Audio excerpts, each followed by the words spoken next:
What's up? What's up? Good afternoon, good morning, good day. You are listening and watching us again over Facebook, YouTube, and Spotify. For today's episode, we are going to talk about the pain. Tin, tin, tin.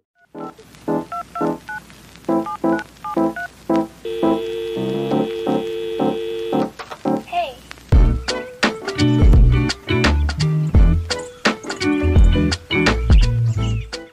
Lahat tayo, bilang tao, naranasan natin ang pain. Walang sino mang mas spare sa pain. Even nung bata tayo, nung tinuli yung mga lalaki, nung nasugatan tayo, naranasan natin ang pain. So for today, we will talk about it sa iba-ibang phase ng buhay natin. Whether be literal na pain, like yung physical, emotional, lahat ng may kinalaman sa pain. So, tingnan natin kung ano-ano yung mga pinagsama-samang pain sa amin na may talagang may tatak sa buhay namin na hanggang ngayon pag naaalala namin, we still remember kung gaano kasakit yung pain na yun. Because I believe, and we do believe, lahat tayo dapat nating maranasan ng pain for us to appreciate yung ginhawa naman ng healing. So, to start with, kayo ba, nung bata kayo, ano yung first encounter nyo nung pain? Wala sugatan ng maliit. Liit nun, ah. nadapa. Yeah. Nadapa. Yung pag naglalaro kayong magkakaibigan, kunwari sa labas ng bahay. Yung busong ka ng mainit na tubig, sa palagay mo hindi pain yun. Sobrang pain yun na. Sabi mo kasi yung medyo muna eh. Okay, nga pala, may category. Ako dalawa yung natatandaan ko pag ganyan, yung ready pain na nararamdaman. Yung una, ako din, syempre, lahat naman tayo siguro, for a time, nadapa din naman tayo talaga. Yes, Physically, nadapa tayo. nadapa talaga. So, nung nadapa, umiyak ako. Iyak. Pero parang mahiwisyo na naman ako. Hindi naman ako batang-bata that time. After nung umiyak ako, na-realize ko, bakit ako umiyak? Hindi, parang naisip ko lang, ako yung reason, bakit ako nadapa. Kasalanan mo. Umiyak? Di parang tanga lang, di ba? So parang ako yung may kasalanan. Parang doon ko na-realize, sabi ko, bakit ako iiyak for something na ako naman yung may kasalanan. So sabi ko, hindi ko iiyakan. Pag nadapa lang ako ng ganito, na ako naman yung may kasalanan. Kumbaga walang ibang rason, hindi ako lang. Kasalanan. Oo, isa Physical yun. pain lang kasi, physical. Oo. Hindi, tsaka parang na-realize ko yun, na sabi ko, parang nakakatawa. Kaya ako natatandaan. Nasaktan ka eh. Literal, parang initial reaction talaga yun, di ba? Nung elementary man tayo, mga bata-bata tayo, minsan nagdadahilan tayo na may sakit ka para hindi ka papasukin. Hindi, syempre, hindi ako pinapasok. Dumating si nanay na naglalaro ako sa likod namin. Hindi, syempre, dapat may sakit ako. Kaya lang naabutan ako naglalaro sa likod namin. Nung time na naabutan ako naglalaro, may nangyari na sa akin. Di ba may swing kami sa bahay? Yung swing, parang sinabitan pa namin ng parang isa pang swing para may... Dalawa. Oo. Napigtal. So bumagsak ako. Yung pagbagsak ko, yung masakit na parang hindi ka makapagsalita. Hindi ko alam paano yun. Dibang ka. Parang gano'n. Kasi parang bigla eh. Bigla yung bagsak. Syempre, hindi pa malaki nun. Wala pang bumper. Wala pa. So walang walang shield. So parang hirapan ako. May pag-iisip na ako na, yan, nagsinungaling ka na may sakit ka. Inanuhan ka tuloy. Sinaktan ka talaga. Totoo. Parang naisip ko, siguro sa susunod hindi na ako magdadahilan ng ganito, yung ganyan. So yun yung mga natatandaan ko na may impact sa akin. Yung mga maliliit lang ba? Natatandaan ko lang pala yung isa. Yung, alam mo yung bato na may design na butas-butas? Ayan, nag-drawing na naman siya na nabubura. Sinuot ko yung ulo ko dun sa bato. Yung may butas. So, naipit siya. Ay, tanga! Hindi ka makalabas. Hindi matanggal ng nanay at tatay ko nung, sa Justinville pa yun yung bahay namin. So, nilagari yung, yung bato kasi hindi Balostre. Baka nabubuhusan ng tubig eh. Hindi, nangyari sa akin yun. Kaya takot na takot ako noon. Just iyak ako ng iyak. Kasi masakit na talaga dahil ang tagal na Naipasok mo pero hindi mo mailabas yung ulo, no? Sa akin naman, natatandaan ko, sa bisikleta. Ilang beses nag-aaral mag-bike, di ba? Sabi nila, hindi ka matututong mag-bike kung hindi ka masusugatan. Yeah. So parang, okay, given na yun. Siyempre, ilang beses matutumba, matatry, ganyan. Hanggang sugat-sugat na yung mga tuhod-tuhod mo. Kasi kagustuhan mong matutong mag-bike.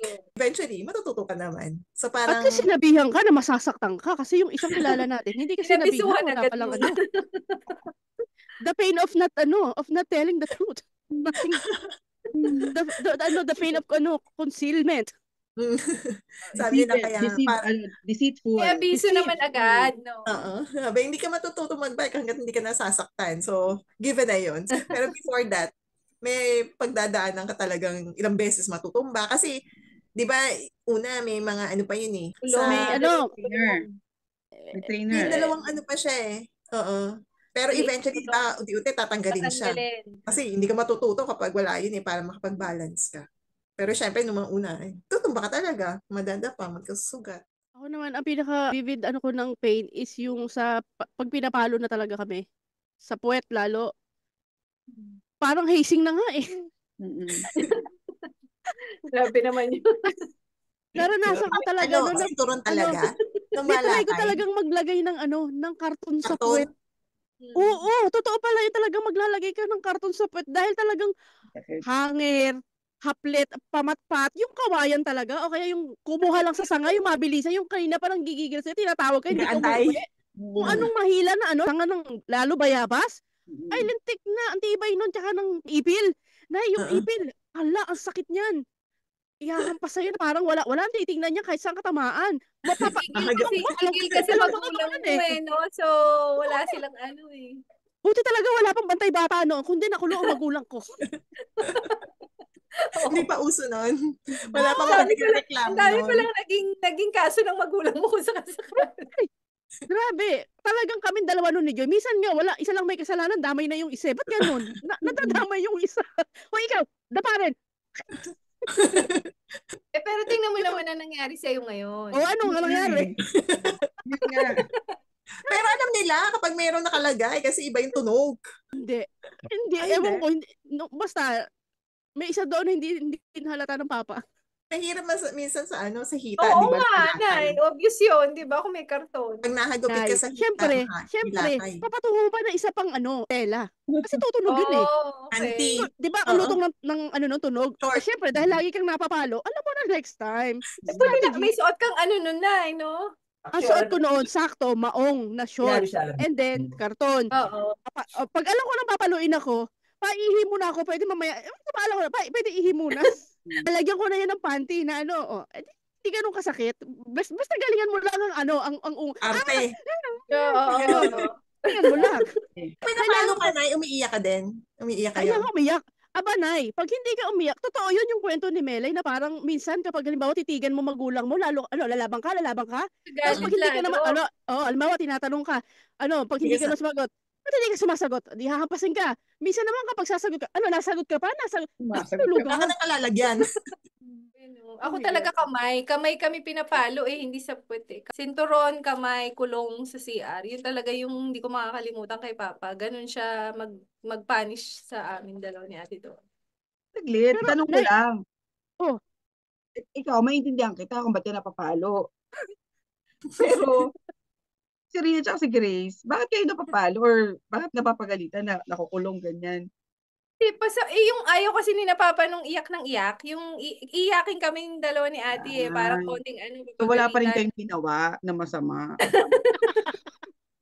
Ako hindi, di ba yun yan, pinagbabawalan ako maligo sa ulan at saka sa putik. Yung mga ganon, siguro yung nakipaglaro ko sa mga pinsan ko. Sumusuway. Tapos yan, ganyan. Garote ako noon, hindi ako umuwi sa amin noon, doon ako sa tita ko natulog noon.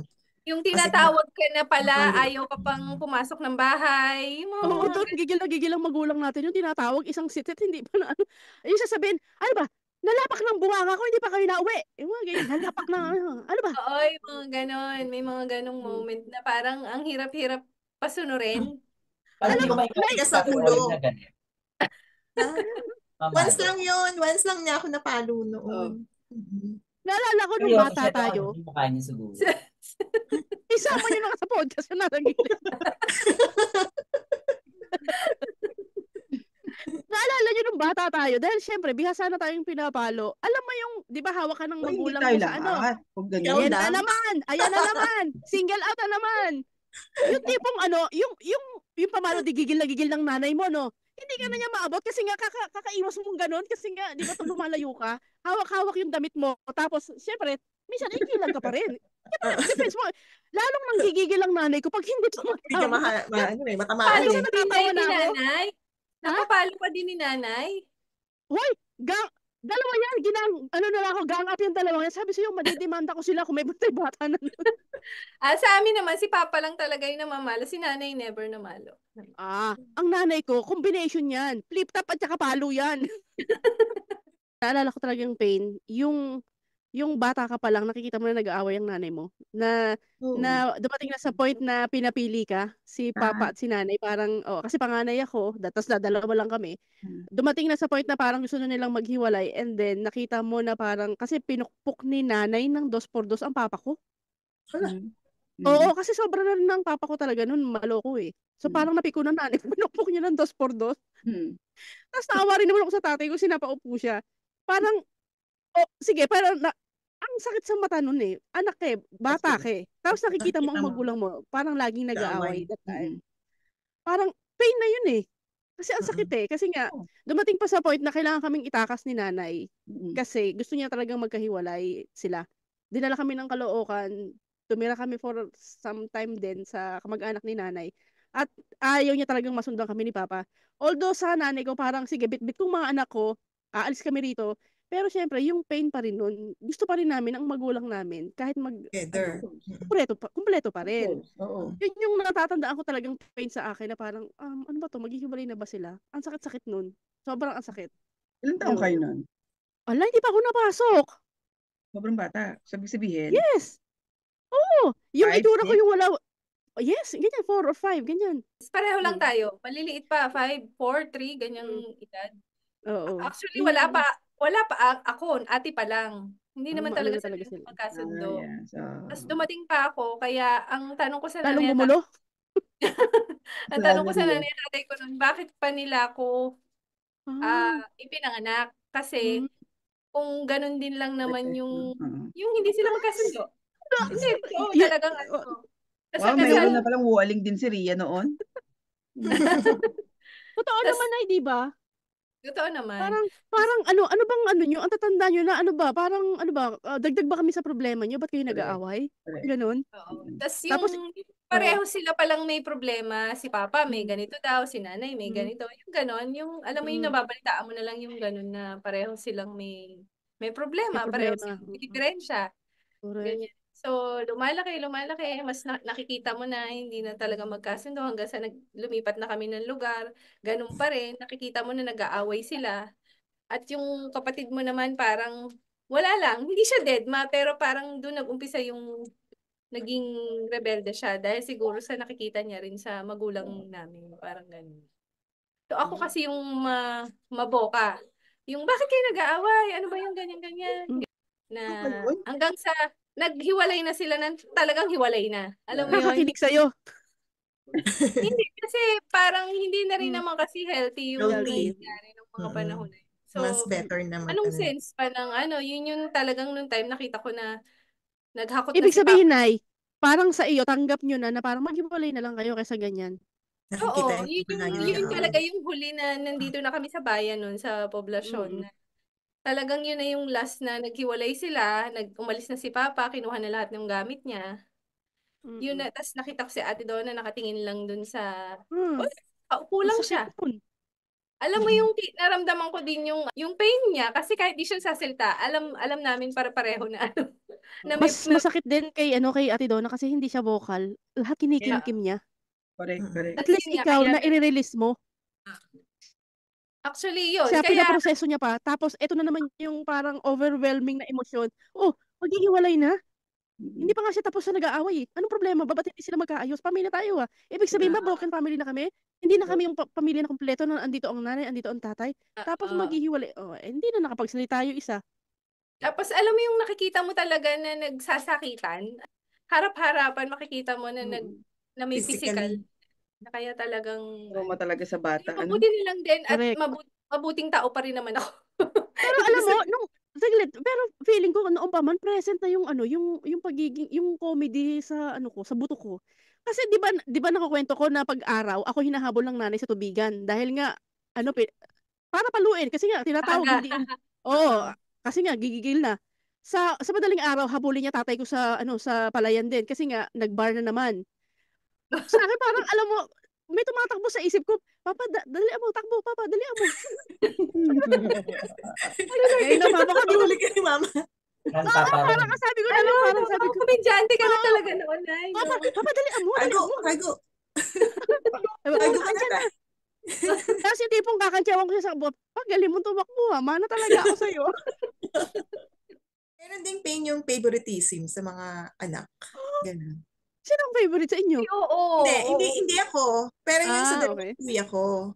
Kasi di ba si Kuya Willie, yung panganay, lumaki siya sa lolo't lola ko. Okay. Nung magkapareho silang birthday, di ba? 2 years yung gap nila. Kuya ko, pinanganak si Kuya Henry after 2 years. Kinuha na yung lolo't lola ko, si Kuya Willie. Sila nagpalaki. Kaya lang, bumalik na rin si Kuya Willie sa amin nung nagpunta ng US si lolo't lola, si Kuya. Parang merong pain doon kay Kuya na pag nag-aaway sila, pinapaboran ni tatay si Kuya Henry. So parang sabi ni Kuya Willie, palbase hindi ako lumaki sa inyo, hindi niyo ako mahal. Parang gano'n. Paano sumagot si Tatay Oyong?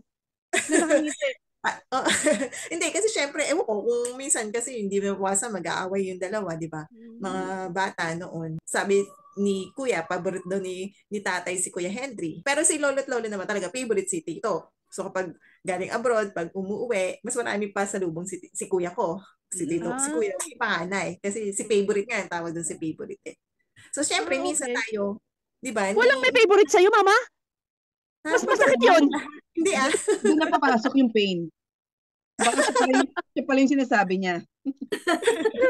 Hindi favorite siya ng lahat.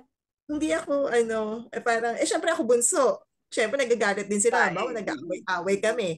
Kahit ako may kasalanan, yung dalawang kuya ko mapapagalitan, di ba? Bakit? Ako, konting iyak na ako. So syempre, bunso ako, wala nag-iisang babae. Sila napapagalitan kahit ako may sabi, wala ka naman panakot kundi iyak, parang ganoon. So syempre, 'di ba, pag mga magkakapatid, so hindi natin alam kahit sabihin mong pare-pareho yung tingin. Meron pa rin mga favoritism which is may pain din, 'di ba, doon sa mga less favorite. Mga hindi napapaboran, oo. Sa inyo ba dami ganon? Kung siguro kung may makakaramdam yan siguro, dapat ako. Kaya lang hindi ko siya nararamdaman kasi parang piling ko bilang panganay, ikaw mag-adjust. Ako nagbibigay. Kahit pa paano, nakakapag-provide ang parents namin sa mga basic needs namin. Pero hindi kami maluwag masyado. Yung tipong kahit anong hiningi namin. Sakto lang. Oo. Yung tipong, gusto ko ng ganito. Alam namin sa sarili namin na hindi kami basta-basta na dapat hihingi ng hihingi. Kunyari, meron sa kakalaro namin na ganito. Magpabili tayo. Hindi kami ganon. Kasi alam namin kung ano yung sapat lang. Ang lagi niyan, yung dalawang kapatid ko na lalaki. Lalabas, magpapabili ng laruan, ganyan. Pag nagpabili yung dalawa, ako hindi na. Parang naano ko sa sarili ko na... Parang ano ka na, higher person ka na, gano'n. Bata pa lang ako. Feeling ko gano'n na. Kasi parang feeling ko, ate, paubayan na agad. Kasi parang itong dalawang ko, ang hirap. Siguro baka hindi ko alam kung gano'n yung thinking ko that time. Kasi nga bata ka pa. Pero ang alam ko sa sarili ko na bumili silang dalawa, hindi na lang papili. Hindi na lang magpapabili kasi papaubaya ka na lang. Oo, na kapag nag-spend na ng pera ang nanay at tatay ko dun sa dalawa. Ako na lang yung wag na lang ako. Pero hindi ako wag na ako. Hindi na naman ako tinatanong. Hindi parang ako lang sa sarili ko na. Oo, ako na lang. Ganon. Pero hindi, syempre, bilang bata nga, hindi ko alam kung ano yung tumatakbo sa utak ko na bakit. Baka gano'n na ba yung thinking ko or something lang na parang innate lang sa akin na hinayaan ko na lang yung dalawang kapatid ko na mas bata sa akin. Baka gano'n lang. O minsan, iniintay mo lang minsan na talagang ikaw yung... Operan. Oo, di ba may mga bata naman gano'n eh. Kaya nasanay kami sa yung kung ano lang yung basic. For example, ako ang Barbie ko, isa lang. May damit lang yan na pangpalit, isa lang. Pero hindi ako magpapabili ng kailangan maraming damit yung Barbie ko or kailangan 3 yung Barbie ko. Hindi ganon. Meron na nga ako isa eh. Okay na yun. Usapang Barbie. Naalala ko pag meron akong Barbie, hindi ko siya malaro. Naka-display lang. Ayaw palaro ng nanay ko. Ay, si Nanay Benji din ganyan. Lahat ng mga laro. Ang gagalawin, naka-display lang? Oo. Look at you three. You are talking about your Barbie na nasa eskaparate. Oo. Ako naman nalalaro ko naman. Alam niyo, naiiyak na ako ha. The pain of not having that privilege ha. Hindi kasi natandaan ko talaga, noon pa man talagang hirap na kami sa buhay. Natandaan ko na hindi, ang pinakabibid ko na nagkalalaruan kami, sobrang bata pa namin. Ako nga baril-barilan, kay Joy kalan-kalan. Tapos siguro mga ano pa nun, mga 4 years old ako. After nun, parang wala na. So, kung ano man yung laruan na meron kami, parang nakikilaro na lang kami. Yun, ito pala, yung parang yung pain na parang mulat ka na mahirap talaga buhay. Kasi magulang mo hirap din eh. Yeah. Kumbaga parang, it grows on me na hanggang elementary, dumating ako sa point na parang lagi kaming hirap. Yung tipong may project, imbis na bilhin yung project. Kasi di ba may project tayo na provided ng sa school mo bibilin yung materyales. Si Papa ang gagawin niya, magso-source out yan para i-provide yung project na yun. So, ipatuloy yung akin. Natatandaan ko kayo, parang may pang ganun na parang nabibili sa school, parang sa economics yun. Pero hindi niya kayang bilhin. So, gagawa siya ng sarili niyang style. So, naiipatuloy sa akin. Improvise siya. Improvise siya. Tapos kung halimbawa, may mga, di ba, may mga dressmaking, may bibiling ka rin sa tapos, halimbawa, sa akin, di ba magsasayaw pa, minsan may uniform sa school na parang doon mo rin bibili sa school, pero hindi ka bibili sa school. Hahanap ka ng kamukha nung tela. Kasi mas mura sa Parang, ang tagal ko rin talaga na parang naisip ko nun, ba't niya pa kapipinanganak kung ganito rin lang pala kahirap ang buhay?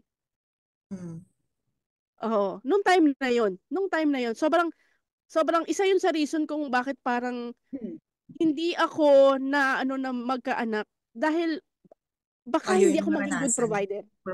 I mean, not for anything na against sa magulang ko kasi sila kinagisnan lang din naman nila yun. Yes. Kumbaga parang yung mindset nila is ganun lang, naipasa lang sa kanila. But I mean, ginawa ng magulang ko ang lahat. Kumbaga parang hanggang dito lang ang kaya. Pero para doon sa anak na imagine wala pang social media noon. Pero somehow may nafe-feel ako kasi iba laruan ko. Ba't yung mga kaklase ko nakakabili magulang nila? Bakit ganito? Lalo sa field trip noon, lagi ako nahihirapan ng field trip. Minsan dumating pa ang time na nag-share noon sila, yung mga klase ko nung high school na, para lang makasama ako. Ang sakit noon Yeah. Yung pain of scarcity na parang alam mo talaga na ang hirap, bakit ang hirap namin? Parang ganun. Minsan, halimbawa, may kayo na parang ang baon mo lang parang sa kanila, may mga hotdog, may mga spam. Tapos ako, ang baon ko parang lang na ganito. As in, dumaan ako doon na parang bakit ang hirap? Yung ganito ng edad ko na tinitingnan ko siya. Buti na lang din na galing ako doon kasi whatever I have, sobrang thankful. Yeah. Oo. Parang hindi ako nagkaroon ng pribilehiyo, pero anything na meron ako, okay ako. Wala ako niyan at meron, okay lang sa akin. Kung gusto ko talaga, paghihirapan ko yan. And at the same time, feeling ko lang mas feeling ko talaga kapag generous talaga ako. Kung meron talaga, wag mo lang akong makakantyawan, talagang bibigyan kita. Basta wag ko lang maparamdam sa'yo. Wala Yun, oo, Nay. Talagang hanggat maaari, napaka-generous ko kasi I know. Alam ko talaga ang pakiramdam. Minsan yung pagiging generous mo eh. Yung parang pwede naman na hindi.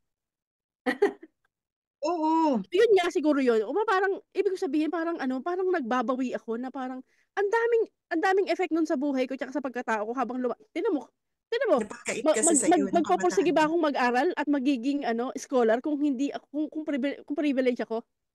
Diba? Nagkaroon ka ng encyclopedia, no? Oo. Mamaya, papunta tayo dyan. Sisikapin ko ba na talagang galingan ko. Another pain. Kasi alam ko, the only way I can continue my school is para maging scholar. Although I felt that pain, pero ngayon, na tinitingnan ko siya, thankful ako kasi it is what it is. And ako ito dahil doon sa mga yun. Exactly. Parte siya ng ingredients ng kabuuan ko kung bakit ako ngayon ganito. Tama. So, oo. Kaya lang, ang worry ko is, baka kung halimbawang may bata na hindi niya na proseso ng maayos, lalo sa panahon ngayon, lalo yung mga mahirap, pag nakakapanood tayo, di ba, parang mulat yung mata nila sa kahirapan, mamali ng landas, o kaya may manamantala sa vulnerability nila, mapunta sa maling landas. Pero maraming ang nangyayaring ganyang mga bata ngayon. Oo. Di ba parang minsan for a time na ikwento ko na nag-ano ko sa golf club na muntik nang may maano sa akin dahil gusto ko mag-aral eh. Still, hindi ko naman inaano yung parang it has to happen kasi it is the reason why I am this strong all this time. Oo. So parang kung ano't ano pa man ang darating sa akin, I'm sure kayang-kaya mani na lang yan. sisiw na lang. Kasi I've been through hell Napagdaanan and mo na back. eh. Oo. So parang ang pain Nadaanan ngayon sa akin, iba na yung level. Yung kawalan, normal na sa akin yan. Iba na ngayon na level sa akin ng pain. Betrayal na, pangloloko na, yung mga ganyan, pagsisinungaling. Yan na yung leveling. Pero yung sa... Emotional na lang. Oo. Pero pagdating sa mga kahit pa paano nalagpasan ko yan. Di ba sabi ko nga, hindi naman kami mayaman. Kumbaga kung ano lang yung meron kami before, sapat lang din naman. Nagkukulang din naman kami. Pero, yung may time na mararamdaman ko yung kakulangan, material, kung ano man, hindi ko kaagad siya nararamdaman. Kasi ginagawa kasi lahat ng parents ko kung ano yung paraan, yung possible ways para makapag-provide sa amin. Siguro dahil oriented kasi ako na merong iba pa na merong mas hindi kaya sa akin. Kumbaga, kung i-compare ko yung sarili ko dun sa ibang bata before na nakakasama ko or lamang na lamang pa ako. Yung ganun. Kaya siguro kahit yung mga konting ganyan, hindi ko siya nararamdaman na kulang ako. Nakakapag-tuition kami, nakakapagbaon, pero hindi kami maluwag. Hindi lang namin nararamdaman. Siguro ako personally, yun ang feeling ko eh. Yung parang alam ko kasi sa sarili ko na napoprovide lagi ng nanay at tatay ko. Kahit na igapang kami, hindi ko iniisip na may kawalan ako kapag something na merong hindi na-provide sa akin. Sana ganun yung iba.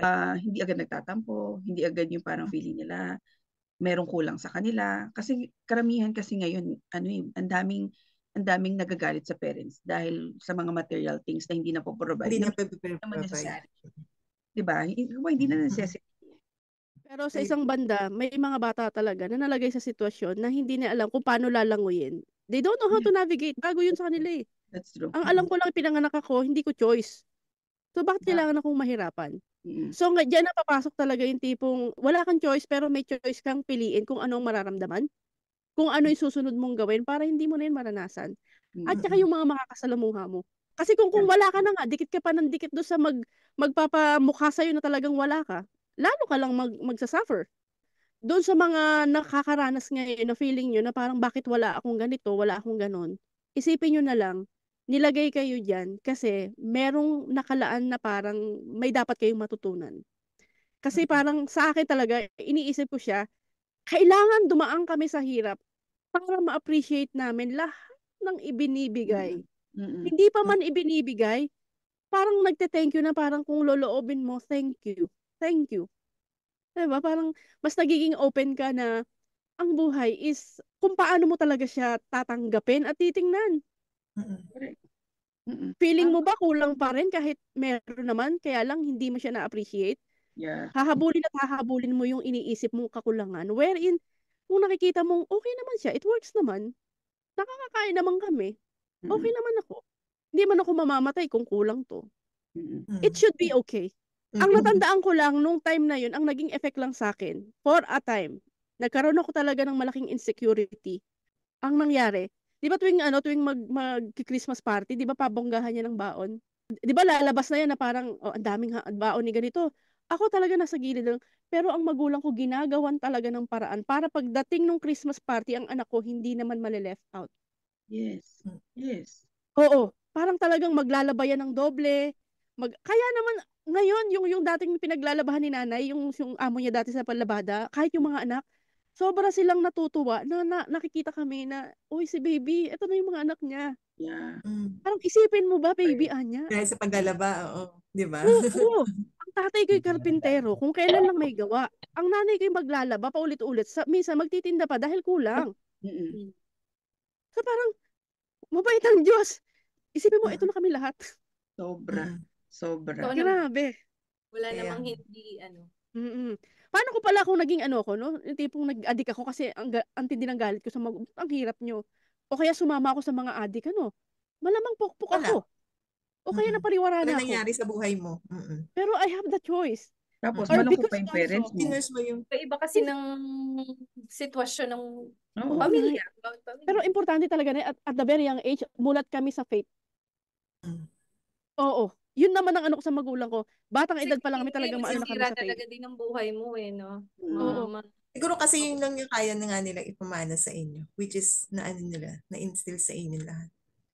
Minsan nga, niloloko namin si Papa at si Nanay. Buti na lang, wala kayong lupain na ipapamana sa amin. Baka pag-awayan pa namin yan eh. Di ba nagpapatayan sa mana? Oo, nag-aaway, magkakapatid na. Nakakalungkot. Sis, wala kaming issue. Ngayon, ang bahay kung ang ibigay yung kay Bulldog, it's fine kasi bunso siya. It's fine. Kasi di ba parang ang mana, wag niyong asahan yan sa magulang nyo. Karapatan nilang ibigay yung kanino nila gustong ibigay. Hindi yung oobligahin. Hello, work your ass off. Magtrabaho ka para magkaroon ka ng sarili mong property. Hindi pinamana. Mas mainam kaya yun na pinaghihirapan ko to, binili ko to, ako nagtayo nito mula sa pawis at dugo ko. Kesa doon sa minana ko na lang. That's true. Minsan nga masakit buhay pa yung mga magulang, di ba? Nag-aaway-aaway. Nakakalungkot. Nakakalungkot na nakakapikon. Paano yung lungkot? Siguro yung physical pain. Sa akin talaga, yun ang anak ako. Kasi hindi, kasi physical pain naman talaga. Kumbaga walang emotion involved eh. Yun talaga, kasi nung na-CS talaga, first time ko lang naman na hospital na Teka muna, tanong lang. Bilang hindi mo ako nanganak, kahit CS ka, kasi yung contraction, ganon. No. Yung contraction, naramdaman ko siya, pero hindi ganon ka kasi nga, siguro magaling yung OB ko, na hindi niya talaga ipaparamdam sa'yo na masasaktan ka. So ngayon, nung time kasi na nasa... Okay, maging jowa yung OBGYN mo ha? Ipaparamdam mo siya para hindi ka masaktan. Hindi kasi siya, syempre monitored ako nung nasa labor room na ako. Every now and then, tatanungin niya kung sumasakit ba. Sabi ko meron Dok, pero parang nararamdaman ko na yung contraction. Ako naman, pag nararamdaman ko yung pain, in a way natutuwa ako kasi alam ko malapit na. Yung pag kasi sinabi niya naman sa akin, kasi di ba sa edad ko naman, sabi pa ng OB ko, kaya ko pang mag-normal delivery. So good yun sa akin. Kasi dapat sa age ko, baka sabihin niya nga sa akin, ECS ka na agad without, kasi considering my age. Pero nung time na yun, pwede pa akong mag-normal. E di pag sabi niya, pag nararamdaman ko yung sabi niya, masakit na ba, ganyan, o sige, tumagilid ka para hindi mo maramdaman. Tapos yung time na medyo parang nag-escalate na yung pain, pinatulog niya ako. So talagang totally naging painless yung hanggang labor ko, hanggang delivery. Ang pain, kahit yung epidural, Ria, hindi ko siya naramdaman na. Kasi in-injectan na ako ng anesthesia before pa ng epidural. So di syempre ako susunod lang. Dahil sa sobrang takot ko, dahil first time ko nga na-ooperahan Kasi tapos hindi pa ako handa. Kasi nga ang sabi sa akin is normal pa ako. So hindi ko pinaghandaan yung preparation for CS. Mag-curl na daw ako kasi i-epidural ako. Pero sasaksakan na ako ng anesthesia muna. So, Diyos ko, lahat ng sinabi niya talagang sinunod ko agad para hindi wala akong maramdaman. Yung epidural, wala na akong naramdaman. Nagising na lang ako, nandiyan na si Isabella. Umiiyak na lang. Naramdaman ko pain. After. Walang pain after. Kasi ang sakit, sobrang... Nawala na yung anesthesia. Yung lahat ng Yung okay lang yun Pero every time nagsasalita ka, masakit talaga. Kasi nga, may ilang tahi ka ilang tahi meron ka Yun ang sabi ko talaga, hindi ko alam kung kakayanin ko pa kung sakaling yung mag-CS na naman ako, na gano'n na naman. Talaga, umiiyak talaga. Di ba, nung pumunta kayo, inabutan niyo na parang hindi pa ako makausap. Dahil parang ayokong gumalaw. Physical pain, hindi ko makakalimutan yon. Pero hindi ko pinagsisisihan. No regrets at all. Dahil may Isabella ako ngayon. Diba kayo mga babae, mga nanganak, hirap na, kulang na nga lang buhay nyo, di ba? Nakabingit. Itong asawa ko, tinira lang ako sa likod pa, tapos nabuo, tapos nasarapan pa, tapos ako lahat magdadala, 9 na buwan, tapos pwede pa akong mamatay? Parang unfair naman. Hindi naman. Never ko naman yung baby paglabas Worth it, di ba? Yung baby paglabas. Ay, yung paglabas, tapos kamukha pa ng asawa mo, yun, medyo naramdaman ko. Ako nag-react, parang ako ang nanganak. Ikaw, alam mo yun, isang banat, tapos ako buntis, tapos ako yung mababago itsura ko, tataba ako, iitim kilikili ko, tapos mamamanas ako, tapos pwede bang mabingit ang buhay ko na pag namatay ako, mag-asawa uli asawa ko. Hindi naman yata.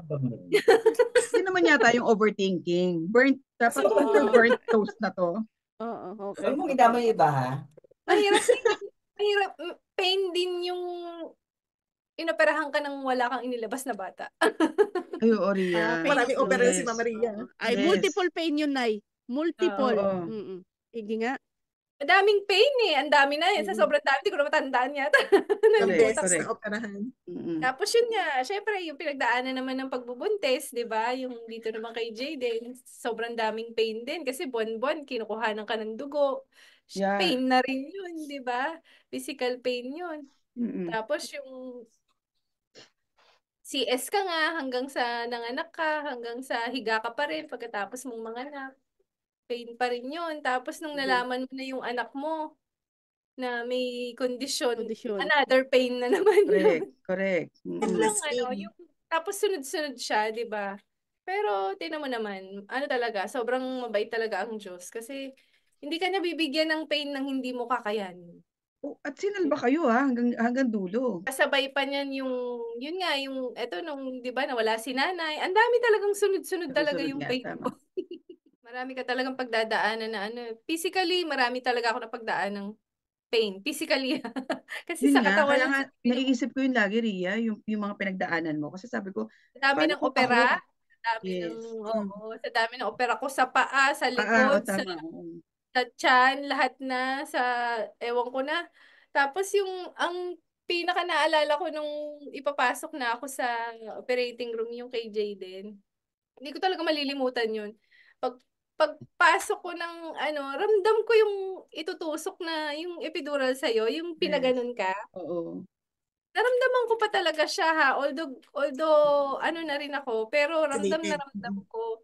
Tapos hanggang sa kusa na lang ako nawala ng malay. Tapos pagising ko na nanganak na ako, alam mo yung ang bigat-bigat pa rin ng katawan mo. Parang gano'n. Parang hindi nawala yung sakit. Kahit wala na sa tiyan ko si Jayden. Ganun kahirap. Parang ganun kabigat pa rin yung dadanasin mo pagka talagang nanganak ka ng ganung sitwasyon. Pati pala yung bago ako lumabas ng ospital, yung hinugot sa likod ko yung sinulid na yung haba-haba hanggang sabi ko, Diyos ko, ano ba to ako mga ginawa sa akin? Parang buti pala buhay pa ako. Parang ganun. Ganun yung nasa isip ka. Grabe yung nyo yung threshold for pain ninyo. Grabe na talaga. Kasi kung ano lang tiniklop, hiniwa, sinalansan, hinalpak, binalik, pinuka, winakwak, tinahe. Sabi ko sa'yo, ako lang ang dami ko ng opera. Sa likod, 2. Sa paa, yung matinding sa chorizo na ipinasok, ganyan? Yun, grabe din. Tapos yun, emotional, physical, lahat na sama-sama na, financial. Alam mo na yung nasa isip ko ngayon, paano yung, alam mo yung nanganak ng ganyan na hirap, tapos konsumido sa asawa? Ay, oo. Sakit naman. Lalo yung mga naging single mom nung nalamang buntis, iniwan na. Oo. Hindi ko na siguro kinaya kasi hindi naman malakas ang loob ko rin eh. Siguro lumalakas lang din dahil nararamdaman oo, yung suporta niya sa'yo, yung partner mo nandyan lang. Family. Oo, kasi kailangan ang laking bagay nung pala, yung alam mong merong kasama ka, merong naandyan sa'yo, kahit na alam mong mahina ka. Yung ganun. Nung unang pasok ko pa sa ospital, hindi ako marunong. Tinatanong ako, ano relasyon nyo? Live. Ano po? Fling. Fling lang to. Wala akong masabi ha. Situationship po kami. It's complicated. Kaya hindi naman kami mag-jowa na yung sabihin mong Walang label. Wala po kami label. Kailangan nyo na po mag-deposit. Oo. Wala naman akong dalang cash. So sabi ko naman, basta nagsabi ako, ano po ba pwede pang paraan? Yun na lang parang nasabi ko. Sabi, magkano ka yung, ano ba tawag doon? Letter of guarantee. Promissory. Kasi parang pa ako na first time ko eh. Di ba malam ko O parang hindi pa nagsisink in sa'yo ng responsibilities. Noon pa lang nakuha basta alam ko, basta hindi ko nga siya papabayaan. Parang ganoon. Ay, kisig eh. Bago yan eh. Isa pa palang rin, yung kaya rin pala siguro din ako na rin naging ganito. Yung yung isip ko, yung utak ko, ganyan. Kasi, di ba nga, parang lagi kong sinasabi dati na, kasi nung bata naman kami, kahit pa paano, medyo sabihin nating maganda-ganda yung buhay namin. Kasi si nanay niya Central Bank, si papa nasa Central Bank. Correct. So, maganda yung buhay namin, nakakapamasyal kami kung saan-saan. Financially stable, Oo, may sasakyan kami, ganyan. So, parang ang dating, ang ganda nga ng buhay namin, lahat ng gusto namin, nabibigay naman nila. Pero, pagdating sa emotional, alam mo yon, wala talaga. Hindi mo makita sa nanay tatay ko yung na magiging ayos sila. sa lumaki kami. So parang lagi kong itinatanim sa isip ko nung bata ako na ayokong danasin yung nangyayari sa amin. Parang ganon. Tumatak talaga sa isip ko yun na parang pag nag-asawa ako, ayokong danasin yung ganitong uri ng pamilya. Kasi grabe talaga, hindi talaga siya okay yung nangyari. Pag dumating yung time na ako na yung mag-aasawa, sana hindi ganon yung maranas ko. Parang lagi ko pinagdadasal. Talagang doon siguro ako, hanggang sa, eto na nga, ang sama mo pa, di ba, yun nga, alam niyo naman yung sitwasyon na nangyari sa amin ni Jimmy na parang wala naman, o hindi naman kami. So, parang kinabahan ako, kasi parang, teka, parang hindi yata ako papunta sa Oo nga, no? Oo. sirang pamilya o sa Oo nga, hindi no? magandang dadanasin. Talagang inano ko yun. So, awa naman ng Diyos. Siguro dininig din ni God yung prayer Pinanagutan na naman. parang So, hinipo ang puso ni Jimmy. Nagkamali ka lang. Ayun, no? In-underestimate mo siguro lang. Oo. Nagkamali ka. Kasi parang wala rin akong tiwala. Nag-overthink siya, tol. Nag-overthink. Oh. Wala rin akong tiwala nun na talagang Jimmy? mag-iit kami. Oo. Diba? Comedy kasi mukha ako siguro, kaya hindi mo alam na seryoso ako. Yun talaga yung isa sa takot ko nung, hindi lang pain, takot talaga na, ay, hindi ko rin pala ma-achieve yung gusto kong mangyari. Kasi parang na rin doon. Kung tapos, ano yung iniiwasan mo, yun pa yung mangyayari. Oo. Tapos, yung sitwasyon pa ng ate ko na ang dami niya rin pinagdaanan, di ba? Parang sabi ko, ay, ganito na yata yung magiging namin dalawa ng kapatid ko. Oo, kapalaran. Oo, kasi tinamo, dalawa kaming magkapatid na nadanas namin, maliliit pa lang yung hindi maganda. Tapos kami ganun din pala pagtanda namin.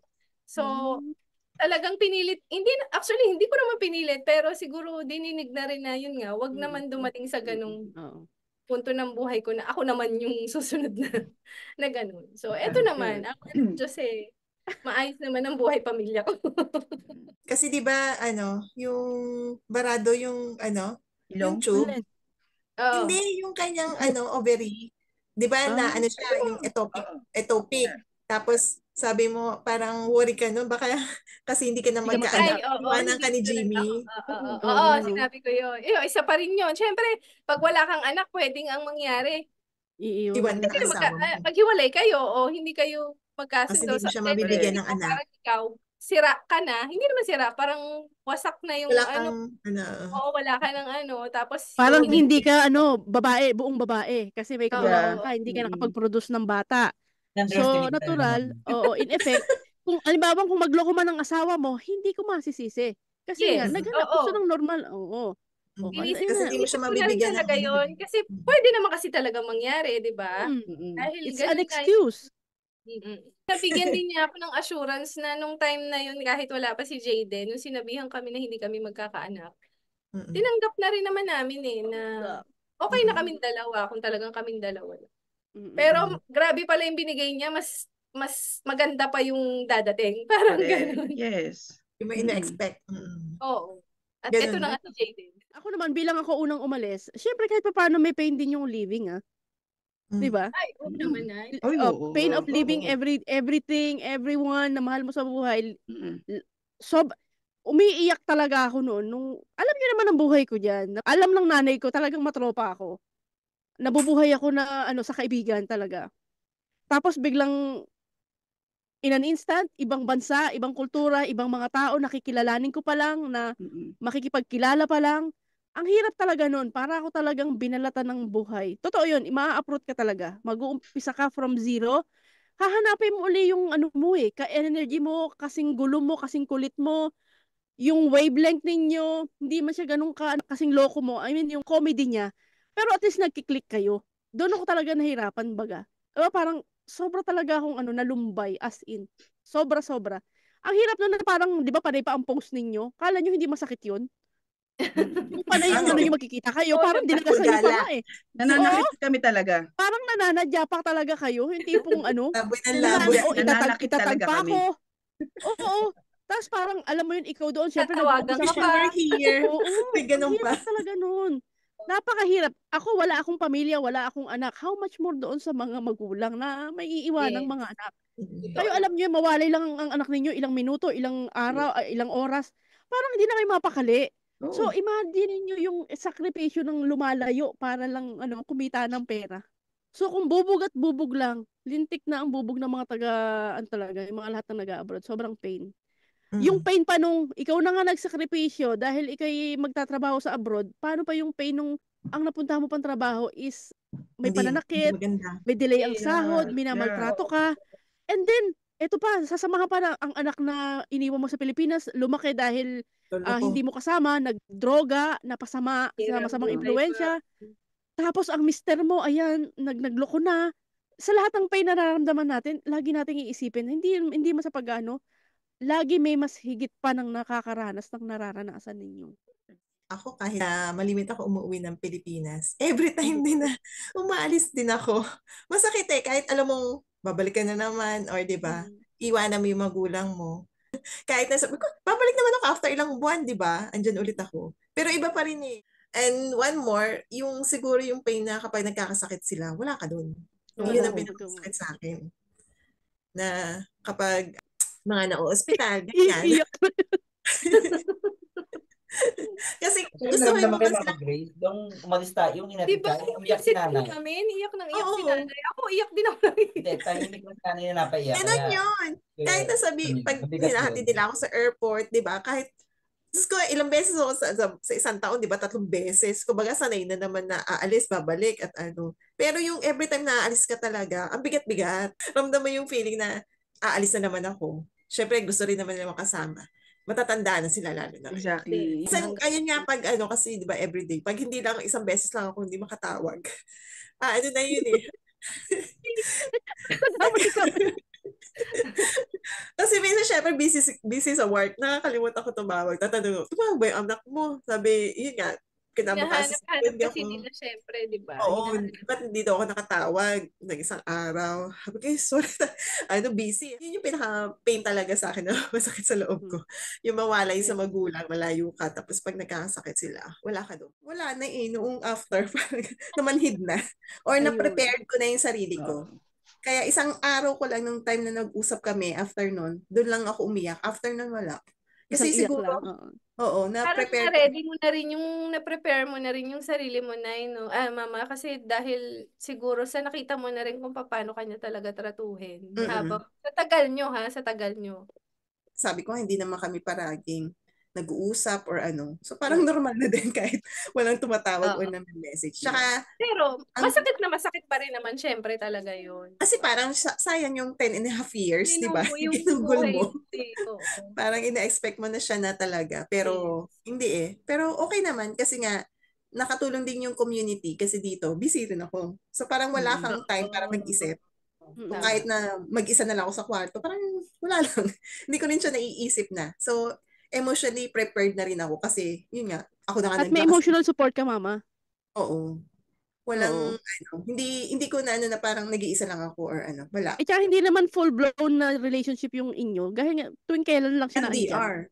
Hilaw pa. Pero meron pa rin nung dati, nung before pa, syempre hoping ka pa, nakikita kami sa office. Of course. Pero parang casual lang. Kasi dati may kaba pa eh. Pero nung nalaman ko nag-asawa na siya, wala na. Kumbaga tapos na talaga.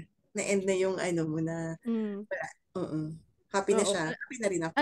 Alam ko yung pakiramdam na parang validated na, okay na. Parang na judgment na parang naibaba na, closure na. Closure. Kasi dati nun wala eh. Parang may tanong ka pa, bakit nangyari or meron pa bang pag-asa dahil maayos or hindi. Pero nasasayang lang yung time mo sa pag-iisip sa kanya 'di ba? Kasi nga doon din naman pala pumunta. Pero wala nang pa-regrets doon sa na yun. Oo naman. Hindi kami wala nga away. Ikaw ang jowa eh. Sa palagay mo ko sa amin ni Dada. Ang bait mo kaya na. Alam mo buhay pa yan? One time lang kami nag-away noon sa Baguio lang noon. Alam mo, pinag-good job ko na yan. Unang heartbreak ko talaga is yung tinanggap ko na talaga na parang sinabi niya na nakiusap na ako, please sabihin mo na kung hindi mo na ako mahal. Just say it.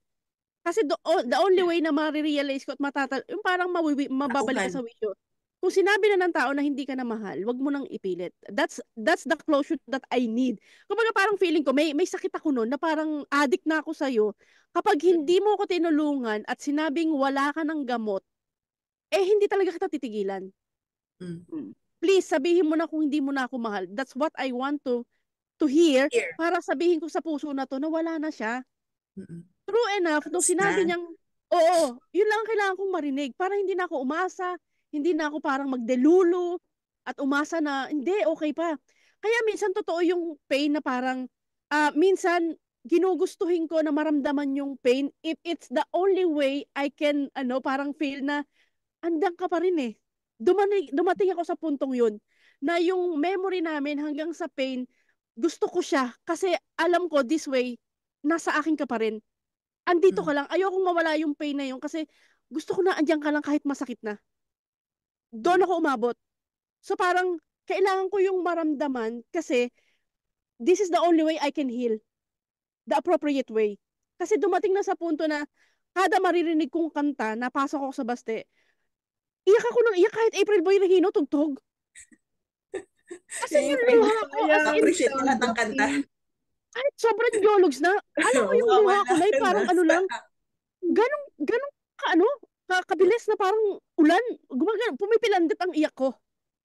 Gustong sabihin ng utak ko na parang yung sinasabi sa puso ko, parang sobra ka ng obsessed na yung tawag dyan, hindi na siya normal. Yeah. Kailangan mo na magpa-rehab. So ako ni-rehab ko talaga yung sarili ko. Inaliw ko sarili ko. For a time, pinayagan ko na sige, mag-iiyak ka dyan, kulungin mo sarili mo, magpakaano ka, pero dapat bumangon ka. Yeah. Doon ko na-realize na parang yung pain ng letting go, I have to do it kasi kailangan kong mag-heal. Kumbaga parang ang sinasabi niya is the pain will leave you once. Once it is parang tapos na siya na pagalingin ka, na turuan ka ng leksyon. Tapos na yung leksyon niya na ituturo sa'yo. So, okay ka na makaramdam ng pain. It should happen. So ngayon, nung nagmahal na ako, yung sumunod na pagmamahal, alam ko na kung paano i-value sarili ko. Kung hindi na tama, I know how to let go na. Diba? Parang, halimbawa, yung relationship ko, at least, parang kung hindi na kaya, at napipilitan na lang, hindi ako matatakot na mababaliw ako kasi parang alam ko na eh. Parang okay na ako. Kasi I've been parte ng buhay na yun na parang mad love. Okay na ako doon. Buo na ako. So parang at least ngayon napapakinabangan ko ng gusto kung ano man yung mga natutunan ko sa unang pagmamahal na yun. First love, di ba? Mahal mo siya pero yun nga, babaero. First heartbreak mo, di ba? Parang syempre gusto mo siya din yung last pero hindi nangyari. Hanggat as much as possible, parang intindihin mo siya or gusto mo pa rin na Pero, hindi masakit na eh. Parang harap-harapan na may kaliwat ka na may babae na tumatawag or So, parang kahit masakit, okay, sige. You have to let go na para hindi ko na maramdaman din yung sakit palagi. Kasi parang if it doesn't serve you anymore, aba, hello, ano mo na yan, tsugi na. Diba? Ano pag ginagawa mo? Ikaw na lang nakikipag-bargain dyan. Paulit-ulit na lang. Ikaw na lang nag-iisip na okay pa kahit hindi na. So, yun nga. Kaya mo na. Pero alam mo, somehow, parang ang tingin ko kasi sa pain, it has to happen talaga. Halimbawa, minsan, nung nagkasakit ako, na talagang yung talagang sakit na talagang trangkaso na hindi ako makakilos, nagpapasalamat pa rin ako. Naiiyak na nga ako eh. Tipong sabi ko, thank you for this pain. Kasi next time na gumaling ako, I know how to appreciate my health. Yung wala kang nararamdamang pain. So sometimes, kailangan mong masunog or mapasok para ma-realize mo, napakaswerte ko na everyday, walang masakit sa katawan ko. Walang masakit sa kasukasuan ko kasi kung talagang may masakit, abay masakit talaga. So you realize talaga. Ngipin lang eh. Yung sakit ng ngipin, di ba? Yung gradual healing, yung ginhawa. Di ba parang pag halimbawa may masakit sa'yo, tapos kahit sa menstruation lang ha, pag di ba pag nag-fade away na yung pain, parang ang sarap. Siyempre. Ang sarap nung ginhawa. So, this is the magic of being human. For you to be able to realize na tao ka lang. You are destined to feel pain, to feel the comfort, the healing, and then realize what was the lesson. Di ba parang mas nagiging appreciative ka, tsaka grateful ka. Parang ano pa ba mag-aano sa'yo kung talagang ganito ka nakatatag? For those who accept pain and embrace it, and then you learn from it, kudos sa'yo. Ako naman sa mga ganyan na mga letting go. Kasi nga dahil ilan din naman yung relationships ko. Pero sa akin kasi, mostly, iningatan ko na yung sarili ko. Bago ako umabot dun sa tipong nahihirapan ako mag-let go or ganyan, umabot na ako dun sa tipong pag nandun na ako sa end, kayang-kaya ko nang i-let go yan ng maluwag sa akin. Kasi parang... Kumbaga na-assess mo na ng paulit-ulit. Oo. Hindi ko papahirapan yung sarili ko na pinahirapan mo na nga. Tapos dadagdag ko pa yung sarili ko na para isip-isipin ko kung paano ko i-let go, diba? Ibang level na yun. Yun yung isang pain na parang isa sa pinakamabigat din bukod sa akin na physical pain yung marami akong naranasan. Yun talaga, emotional talaga yun. Sobra. Ewan ko, hindi ko na rin alam yung... Yun yung pain na walang healing, Nay. Wala. Basta, kahit hanggang ngayon yan, 10 taon nang wala si nanay, pero grabe. Grabe yung sakit.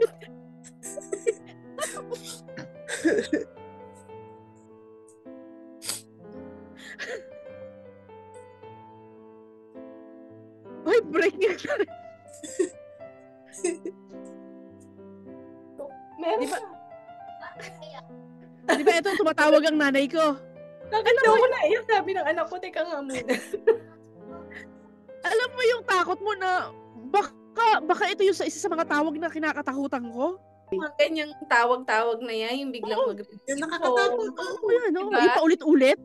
Yung wala sa oras. Emergency ba? Kasi ako na-experience ko yan kay nanay, si Ate Donna, ang tumawag sa akin sa landline na nagsisigaw si Ate Donna, si nanay.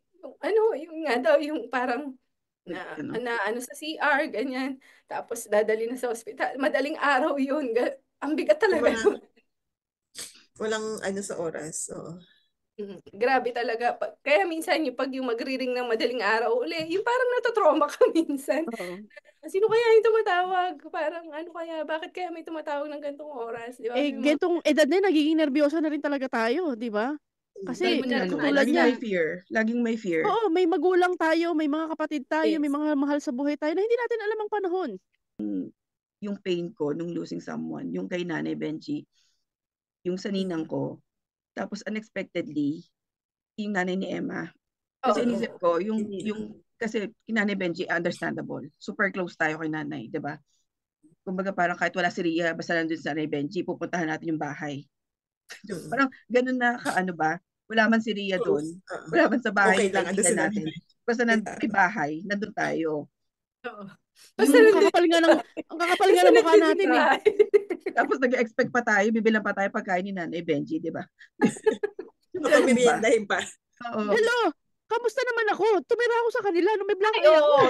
Si Mama Empa, talagang, alam mo, pain din yung pagkita ko sa'yo sa gate, na nagulat ako sa itsura mo. Hindi kasi naawa ako. Parang, anong nangyari kay Mama Empa? Natatawa ka? Bakit ganun? Parang makikita kita sa gate na tumatawag ka, tapos ganun yung sitwasyon. Alam mo talagang, ramdam na ramdam ko yung nangyari sa'yo. Iba talaga. Kasi hindi ko na makakalain na of all people na di ba, pupunta ka sa akin, magugulat ako. Tapos sobrang bigat nung pakiramdam na ganun yung nangyari sa'yo. Yeah. Yung sa nanay ni Emma, hindi ko in-expect kasi hindi naman tayo ganun ka-close din sa nanay ni Emma. Kumbaga, parang pag nandun tayo, very welcome tayo, ganyan. Pero hindi ko in-expect na ganun yung emotion na mararamdaman ko. Kasi nung syempre, punta na kami. Ang kasama ko si Jan that time. Nung papasok na, hindi alam yung parang, sige, pupunta, sisilipin, that normal. Pero nung nasa pinto pa lang ako, tumigil ako, tinawag ko si Jan. Sama mo ko. Hindi kaya. Wala, hindi pa ako nakaka-step. Mahagulgul na ako. Parang sabi ko, kasi yung pain, yung pain para sa kaibigan din natin na alam mo yung sakit noon. Nanay eh. Ang si Emma pa yung nagko-console sa akin. Kasi yung iyak ko nahagulgul ba? Promise. Kasi hindi niya sinabi, hoy! Ayan ka na naman, nakanganya ka na naman. Ganun din. Di ba nung una kang dumating doon, alam ko dumating kayo doon eh. Kinabukasan na ako nakapunta. Yes, oo. Nung kinabukasan, wala na lang din akong nasabi. Basta, Yun, niyapos ko wala. na lang din kay Emma pagkita ko kay nanay kasi talagang hindi ko rin naman ina-expect na Bigla mabigla kasi, yung, di ba? Biglaan yun. Kasi bigla parang yung, siguro kay May Emma, sakit si nailabas niya nanay. na. So, oo. ako, grabe, alam mo yung aakyat pa lang ako, hindi ko maakyat hindi ko magawang maka-step man lang. Inantay ko talaga Oo. si Jan, kasi si Jan, sige mauna ka na, tingin ka, ganon. Paano pag ano ko, ay, hindi ko pala kaya. Inantay ko muna si Jan, tinawag ko talaga, may nadali ko, kasi parang, eto na, lumalabas na, yung ganon. Usain, no? Talagang ang bigat, sobrang bigat nun. Hindi ko in-expect na ganun yung mararamdaman ko nga, na yun. Kasi syempre, yung isa, yung sa ninang ko nga talaga na, kasi siya, kumbaga siya lang yung ka-close ko na kapatid ni nanay. Grabe din yun. Nung dialysis, sige, parang kinakausap ko, tapos siya yung mediator ng mga magkakapatid. Hindi ko rin kinaya yun, yung time na yun. Diba, pag namatay ang isang tao, pag nakaburol siya, wala ka na masyadong mararamdaman na parang manhid ka muna. Numb? After, doon mo mararamdaman. Pag wala na. Alam mo yung doon bubuhos lahat yung mo, yung kung ano yung gusto mong maramdaman o kung ano Kasi talaga nagsisink yung in na siya, Nay, no? Wala na talaga yung... Oo, na wala na talaga siya, hindi mo na talaga siya makikita, yung gano'n. Kasi nung nakaburol siya, parang andyan pa rin siya. Oo, Nakahiga physically siya, di andyan ba? siya, oo. Tulog lang siya, andyan siya, nakahiga lang. Di ba nga, Pero Nay, maraming yun yung tao. sinasabi ng mga namamatayan, ang pinakamasakit, yung unang araw, natapos na ang burol na ilibing na, pagkatapos nun, pag naglaho Tahimik na na ang kasi lahat ng nakikiramay, tahimik. nilinis na yung pinaglugaran, Yung normal na. yung normal na. Normal na, Sobrang mo tahimik mararamdaman nun. yung wala. Emptiness. Parang no, may kulang na sa'yo. Pain is good. Diyan ka natututo eh. It's something that has to happen. Kasi nga, may natututunan tayo. Yung mga kanina, yung mga binanggit natin, yung mga examples natin, nangyari yun kasi may natutunan tayo after. Nangyari yun kasi parang ito yung mga lessons natin na biglang during the process ng healing natin, nung pag-intindi natin dun sa pain, meron tayong takeaway after. Hindi ko naman masasabi na parang sabi nila, bakit good thing ang pain? Masakit nga yun. Eventually malalampasan mo yan, bukas natawanan mo na lang din. Katulad ngayon, ang dami nating mga experiences na nasaktan tayo mula bata pa tayo hanggat yung mga example natin na yung pain natin, physical pain and all. Nalampasan natin, at least meron tayong mga pinagkatandaan. Masakit talaga yan. Nangyayari talaga yan. Pero syempre, minsan, may mga point din naman na meron nang nagsishare sa atin na ito yung possible na mangyari. Pwedeng pakinggan na rin natin. Kasi at least, sa atin kasi minsan gusto natin malesen na rin yung pain. Kailangan nilang pagdaanan. Pero kung malilesen yung pain na pwede nilang pagdaanan, why not? Diba? By sharing these experiences. Sabi nga 'di ba nila, no pain, no glory.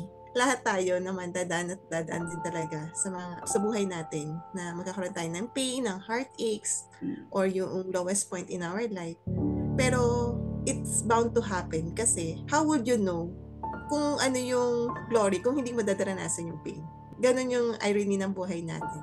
Parang lahat tayo dadaan to give us a lesson at to help us also para maano natin yung buhay natin. May lessons na maidudulot sa atin yung mga pain na pinagdaranasan natin. So, huwag tayong matakot. Yung mga dark side nga, di ba? Merong end of the tunnel. Parang andun yung light. Daanan lang natin yan and we learn dun sa mga pain na yun na naranasan sa buhay. And of course, yun nga, tiwala lang na lahat ng bagay maaayos at maaayos. Basta magtiwala lang tayo. Yung pain, yung isa yan sa mga importanteng sign or signal sa katawan natin, kung pain man yan sa physically or mentally, emotionally, na binibigay sa atin para makasurvive tayo. Para makaya natin kung anumang pain yung binibigay sa atin. Kung emotional man, para ma-ready niya tayo sa kung ano pa yung mga dadating pa na mas higit pang mararanasan natin.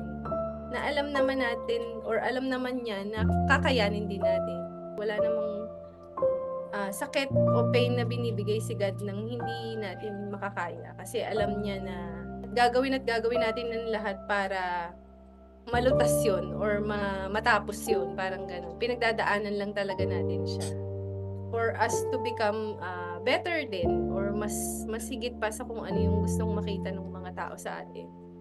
So sana lang, wag sana tayong mawala ng pag-asa pagka may mga nararanasan tayong ganyan sa buhay. Kasi lagi naman nandyan si God sa atin eh. Nasa tabi lang natin siya. Any pain pa yan. Siya nga, nakaranas ng pain, di ba? Napakadami niyang pain na pinagdaanan. Pero andyan pa rin siya. At patuloy pa rin na mag-guide at magmamahal sa atin. That's why we admire people, yung talagang nasaktan fully. Especially sa love. Yes. Iba yung scars nila. Yes. Yung strongest. After that, natututo pa ulit nila na magmahal ulit.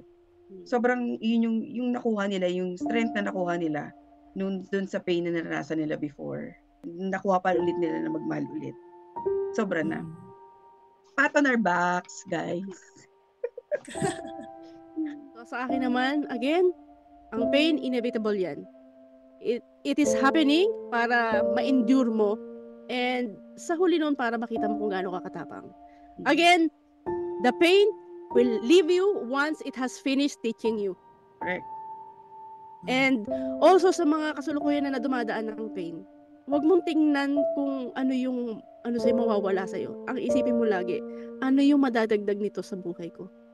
And what it will make me after kapag nalagpasan ko to. Kasi kung halimbawa na natili ka sa pain, if you will never heal from that pain, or you will never heal from that person or that pain na nag-hurt sa'yo, you will bleed doon sa mga taong hindi naman nag-cause ng pain sa'yo. Correct. Diba? So parang, for you to be able to be a better person and to be yung talagang taong alam mong dapat matuto ka na i-shoulder mo yung pain at saka i-treat mo yung pain as something na kailangan mong maranasan. Kasi nga, it has something for you para matutunan mo. And eventually, ikaw na yung magsasabi sa mga nangangailangan na it has to happen. Eventually, you will teach them na talagang nakalaan siya para mangyari. And para sa atin na mga kasulukuyan ngayon, sobrang andaling masaktan. Sobrang andaling makahanap ng reason para maging disappointed. Please, huwag nyo namang i-shelter totally yung sarili nyo sa mga pain. It has to happen. And kapag naandyan na kayo sa pain na yan, tingnan ninyo kung ano yung pwede nyo matutunan. And this way, we will grow and mag-move on tayo pataas, hindi pabalik.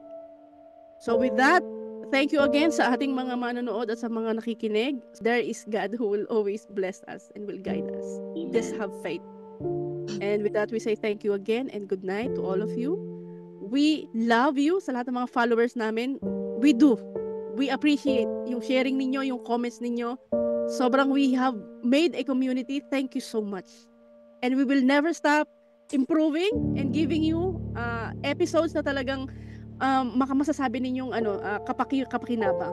And we will continue to grow and i-improve namin yung mga namin di pagsasabi. So with that, we say thank you and good night again. God bless us all. Thank you.